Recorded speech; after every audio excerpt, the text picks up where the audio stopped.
Hello my dear students, welcome you all on Physis learning. आप सभी का एक बार फिर से फ्यूसिस लर्निंग के इस प्लेटफॉर्म पर स्वागत है। चलिए शुरू करते हैं हम आज की क्लास। रे ऑप्टिक्स के अंदर नेक्स्ट क्वेश्चन देखिए। A plane mirror is placed horizontally on a level ground at a distance of 60 metre from the foot of a tower. तो यहाँ पे आपको एक टावर दिया गया है, मान लीजिए एक टावर है और इससे 60 मीटर की डिस्टेंस पे एक जो है हॉरिजॉन्टली क्या रखा है, एक प्लेन मिरर रखा है। मान लीजिए यहाँ पे एक प्लेन मिरर इस तरीके से यहाँ पे रखा हुआ है, ठीक है। This distance is 60 metre. आगे देखिए, आगे क्या कहा जा रहा है। Light rays from the top of the tower falling just on the edge of the mirror, मतलब इसके इस एज के ऊपर जो लाइट रे है वो इंसिडेंट हो रही है यहाँ पे इस तरीके से। Okay, suffers a deviation of 90 degree. तो यहाँ पे डेविएशन कितना मिल रहा है आपको, 90 डिग्री। तो ये हमारा क्या है, नॉर्मल है इस मिरर के ऊपर, और 90 डिग्री का डेविएशन मतलब इस तरीके से ये रिफ्लेक्ट बैक हो रही है, ये एंगल 90 है। तो एक बात हम जानते हैं यहाँ पे लॉज ऑफ रिफ्लेक्शन से कि जिस एंगल पे लाइट रे इंसिडेंट होती है उसी एंगल पे रिफ्लेक्ट बैक कर जाती है। मतलब ये इंसिडेंस एंगल है, ये एंगल ऑफ रिफ्लेक्शन है, ये दोनों बराबर होते हैं और ये कंप्लीट एंगल 90 है। तो ये दोनों एंगल कितने हो जाएंगे, 45 के हो जाएंगे। पूछा क्या गया है, हाइट ऑफ द टावर। मान लीजिए इसकी हाइट h है, ये हमें कैलकुलेट करनी है h की वैल्यू। ये एंगल 45 है, तो ये वाला एंगल भी हमारे पास कितना होगा, 45 डिग्री। एक साइड एक एंगल मिल गया और राइट एंगल ट्राइंगल है, तो इजीली आप कैलकुलेट कर सकते हो इसकी बाकी साइड्स भी। मतलब आप ये डिस्टेंस भी बता सकते हो, अगर एग्जाम में ये वाले डिस्टेंस पूछी जाए तो ये भी आप बता सकते हो कि इसका जो है परपेंडिकुलर, हाइपोटेन्यूस और बेस, ये तीनों वैल्यूज आप बता सकते हो अगर एक एंगल और एक साइड आपको पता है। तो देखिए यहाँ पे ये 60 मीटर है, ये h है, ये 45 डिग्री है। तो यहाँ पे आप क्या लगा सकते हो, tan थीटा लगा सकते हो। tan थीटा होता है हमारे पास परपेंडिकुलर अपॉन बेस। थीटा के सामने वाली साइड होती है परपेंडिकुलर, तो यहाँ है h अपॉन बेस है 60 मीटर। तो h की वैल्यू हो जाएगी 60 tan थीटा, और tan थीटा की वैल्यू है 45 डिग्री। tan 45 होता है 1, तो हाइट ऑफ द टावर आ गई हमारे पास 60 मीटर, ठीक है। वहीं अगर आपसे दूसरी चीज़ ये पूछता, इसके टॉप ऑफ द टावर से point of impact of the रे की डिस्टेंस, यानी इस ट्राइंगल का हाइपोटेनियस अगर पूछा जाता तो आप लगा सकते थे साइन थीटा। साइन थीटा होता है परपेंडिकुलर अपॉन हाइपोटेनियस, तो h हो जाता परपेंडिकुलर अपॉन साइन थीटा, और परपेंडिकुलर है हमारे पास 60, ये h 60 आया है अपॉन साइन थीटा की वैल्यू कितनी है यहाँ पे, साइन 45। साइन 45 होता है 1/√2, यानी ये आ जाता है हमारे पास 60√2 मीटर। तो ये डिस्टेंस हो जाती है हमारे पास 60√2, ये है 60 मीटर। तो हमारा ऑप्शन हो जाएगा, चूंकि हमें हाइट ऑफ द टावर पूछी है 60 metre. I hope you got the idea. Next question देखिए। सॉरी, सेकेंड क्वेश्चन के अंदर आपसे क्या पूछा गया है, अ प्लेन मिरर। यहाँ भी हमें क्या दिया गया है, एक प्लेन मिरर दिया गया है।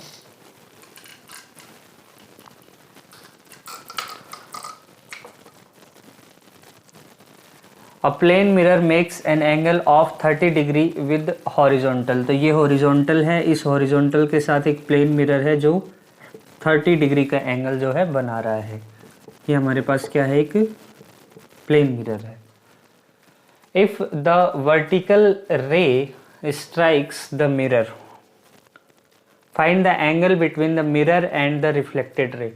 तो एक वर्टिकल रे यहाँ पे इंसिडेंट होती है तो अगर ये वाला एंगल हमारे पास कितना है,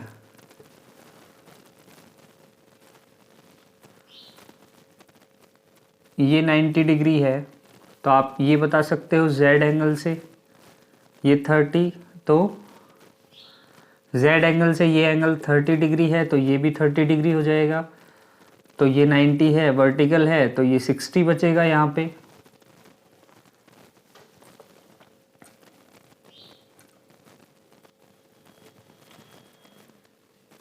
ठीक है, ये 60, तो ये 30 डिग्री, और ये लाइट रे इंसिडेंट हो रही है। इस जो मिरर है, इस मिरर के नॉर्मल के साथ 30 डिग्री का एंगल बनाते हुए इंसिडेंट हो रही है, तो वापस 30 डिग्री के एंगल पे ही रिफ्लेक्ट बैक कर जाएगी। तो बताना है आपको angle between mirror and reflected ray. तो ये मिरर है और ये आपकी रिफ्लेक्टेड रे है, तो ये 90 पे होता है, ये 30, तो ये वाला एंगल आपसे पूछा गया है, दिस इज 60 डिग्री, क्योंकि 90 था, ये 30 आ गया, तो ये 60 डिग्री, तो ये वाला आपका आंसर हो जाएगा। आई hope you got the idea. अगर नहीं समझ में आया तो वीडियो को रिपीट करके देख लीजिएगा। चलते हैं थोड़ा सा आगे, और आज हम बात करते हैं स्फेरिकल मिरर्स की। रे ऑप्टिक्स के अंदर जो नेक्स्ट टॉपिक है वो पढ़ते हैं अपन स्फेरिकल मिरर। तो देखिए दोस्तों, जिस तरीके से हम प्लेन मिरर पढ़ते हैं उसी तरीके से हम स्फेरिकल मिरर पढ़ेंगे, लेकिन यहाँ पे जो मिरर हैं वो कर्व्ड होते हैं। कैसे होते हैं? स्फेरिकल मिरर कर्व्ड होते हैं, ठीक है, उनके अंदर एक कर्व या कर्वेचर देखने को मिलता है। ये एक स्फेरिकल या स्फेयर के कटे हुए भाग होते हैं। तो जैसे इस स्फेयर को हमने यहाँ से काट दिया, मान लीजिए इस तरीके से, तो यहाँ से अगर हमने इसको काटा है तो इसके दो सेक्शंस बनते हैं, एक ये वाला सेक्शन, एक ये वाला सेक्शन। तो मान लीजिए हम ये वाला सेक्शन लेते हैं, ये हॉलो स्फेरिकल शेल थी, हॉलो स्फेरिकल शेल। तो इस शेल के अंदर दो पार्ट हमें दिखाई दे रहे हैं। ये इस पार्ट को बोलते हैं कर्व्ड इनवर्ड,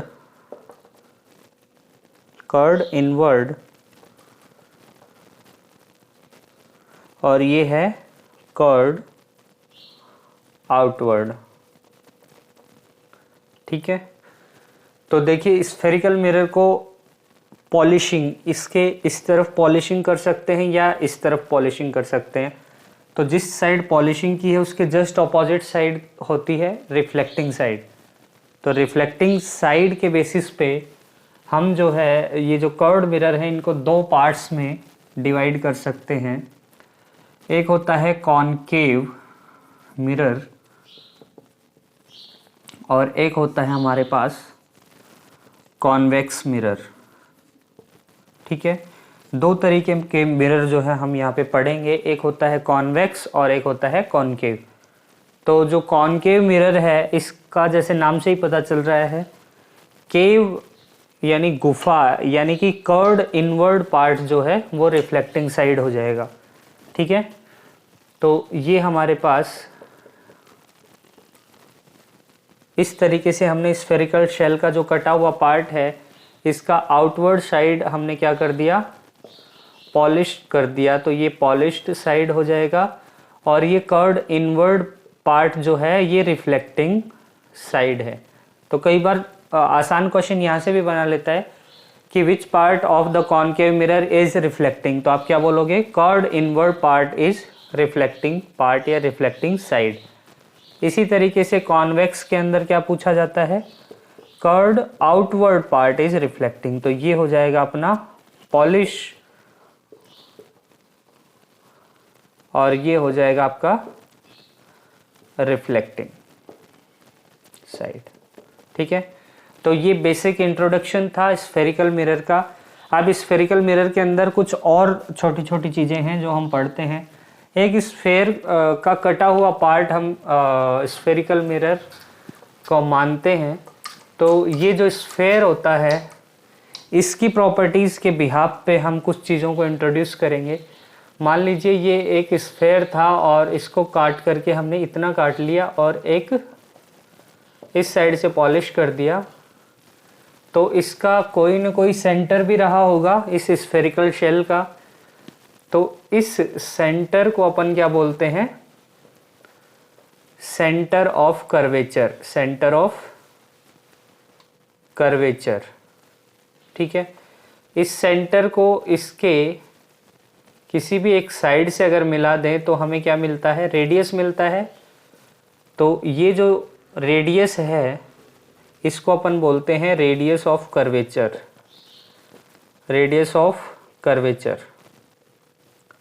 ठीक है, इसको r से रिप्रेजेंट किया जाता है और इसको नॉर्मली c से रिप्रेजेंट किया जाता है। आई होप आपको समझ में आया होगा। अब इस सेंटर से अगर एक वर्टिकल लाइन हम इस मिरर के किसी पॉइंट पे डालें तो वो जिस पॉइंट पे इंटरसेक्ट करती है उसको अपन बोलते हैं पोल, पोल ऑफ मिरर। ये दोनों में ही वैलिड है, कॉन्वेक्स और कॉनकेव में। ठीक है, ये सारे के सारे पॉइंट्स कॉन्वेक्स में भी होते हैं और कॉनकेव में भी होते हैं। ठीक है, पोल और सेंटर ऑफ कर्वेचर को मिलाने वाली जो साइड है उसको बोलते हैं अपन प्रिंसिपल एक्सिस। ये पूरी एक्सिस, हालांकि यहाँ से यहाँ तक ही सीमित नहीं है, ये पूरी जो एक्सिस है, जैसे हम 2D ज्योमेट्री के अंदर एक्स एक्सिस और वाई एक्सिस लेते हैं तो एक्स एक्सिस की वैल्यू -इन्फिनिटी से लेकर इधर +इन्फिनिटी तक होती है। सेम एज यहाँ पे ये जो एक्सिस है इसको अपन बोलते हैं प्रिंसिपल एक्सिस, मुख्य अक्ष हिंदी में अगर कहें तो। अच्छा, ये सेंटर और पोल से मिलाने वाली जो जितनी लेंथ है, इस लेंथ को अपन क्या बोलते हैं? Radius of curvature. और रेडियस ऑफ कर्वेचर की जो हाफ डिस्टेंस के ऊपर, रेडियस ऑफ कर्वेचर की पोल से हाफ डिस्टेंस पे अगर एक पॉइंट को डिफाइन करें तो इसको बोलते हैं अपन प्रिंसिपल फोकस। नॉर्मली फोकस भी बोल दिया जाता है, लेकिन पूरा नाम है इसका प्रिंसिपल फोकस। ठीक है, और प्रिंसिपल फोकस और पोल को मिलाने वाली जो लेंथ है इसको बोलते हैं अपन फोकल लेंथ। क्या बोलते हैं? Focal length. तो ये कुछ बेसिक इंट्रोडक्टरी चीज़ें थी स्फेरिकल मिरर के अंदर। आपको, मुझे लगता है कि ये चीज़ें अच्छे से समझ में आ गई होंगी। अब थोड़ा सा इसमें और आगे बढ़ते हैं और अभी अपन बात करते हैं इमेज फॉर्मेशन की।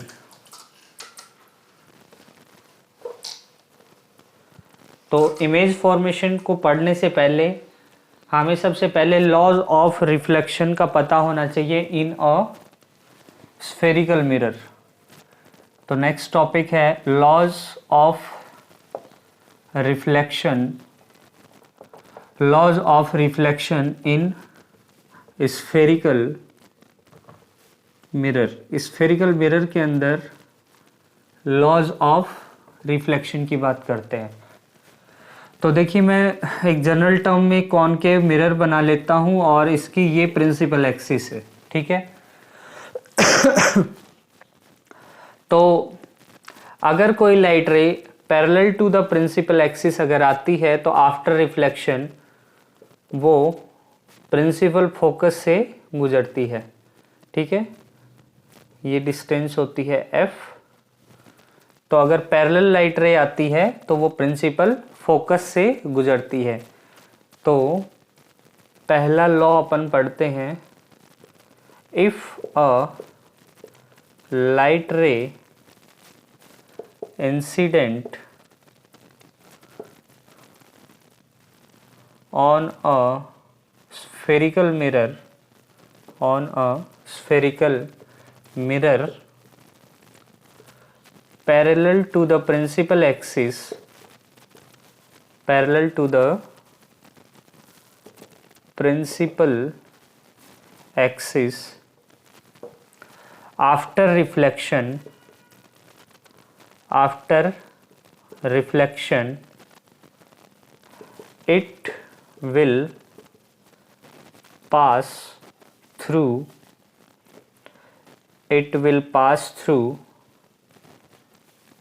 the principal focus.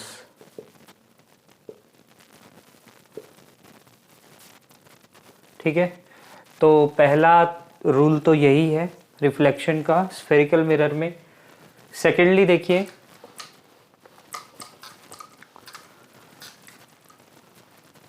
दूसरा लॉ ऑफ रिफ्लेक्शन क्या कहता है? The second law of reflection says, अगर कोई लाइट रे प्रिंसिपल फोकस से इंसिडेंट होती है, मान लीजिए फोकस है और यहीं से कोई लाइट रे आई, तो after reflection it will pass parallel to the principal axis. ये हमारे पास प्रिंसिपल एक्सिस है, ये फोकस है, यहाँ कहीं आर होगा, सॉरी सी होगा, जो आर डिस्टेंस पे होगा। आर मतलब रेडियस ऑफ कर्वेचर। तो यहाँ भी हम सेम ऐसे ही लिख देंगे, if a light ray incident through focus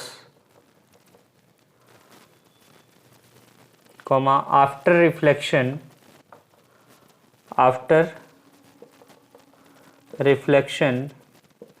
it will pass parallel to the principal axis। ठीक है, तीसरा लॉ ऑफ रिफ्लेक्शन क्या कहता है?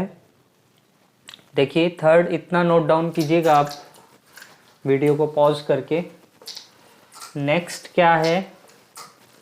नेक्स्ट लॉ बोलता है कि अगर कोई लाइट रे जिस एंगल पे इंसिडेंट होती है उसी एंगल पे रिफ्लेक्ट बैक हो जाती है, मतलब I इक्वल्स टू आर। ये तो आप पहले भी पढ़ चुके हो, जब हम प्लेन मिरर की बात कर रहे थे तो उसके अंदर कोई लाइट रे अगर I एंगल से इंसिडेंट होती है